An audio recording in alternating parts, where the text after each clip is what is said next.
Hello বন্ধুরা, দেখো আমি ভাত নিয়ে চলে এসেছি। মুগের ডাল, ভাত, আলু কাঁকরোল ভাজা। আগে ডাল, এই যে ডালটা দিয়ে মাখিয়ে নেবো। এখানে আলু কাঁকরোল ভাজা আছে, ডালটাকে দিয়ে মাখাচ্ছি।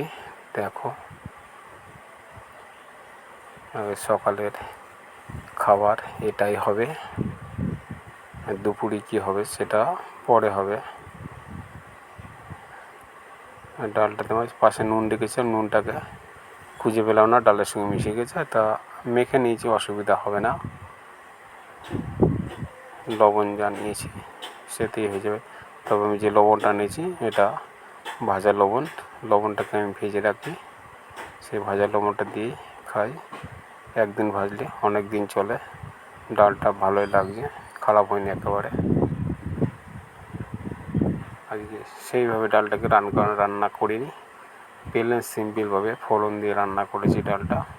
তবে ডালটা করেছি একদম গাঢ় মাখা মাখা, খুব সুন্দর লাগছে।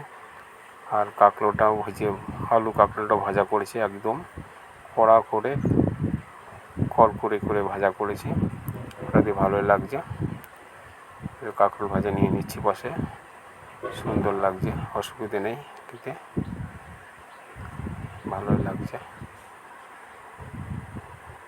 মোটামুটি খারাপ হয়নি একেবারে, ভালোই হয়েছে।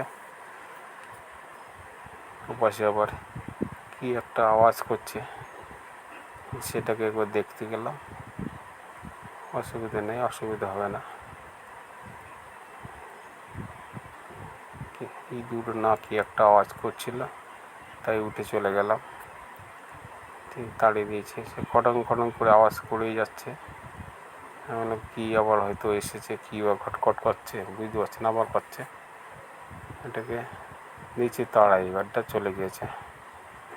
ইঁদুরের খুব উৎপাত হয়েছে, করে খুব ইঁদুর, খুব উৎপাত করে। ডাল দিয়ে সব পুরোটাই মাখিয়ে নিয়েছি। একটু জল খেতে ইচ্ছে করছে, জলটাকে একটু ফুলে নিই।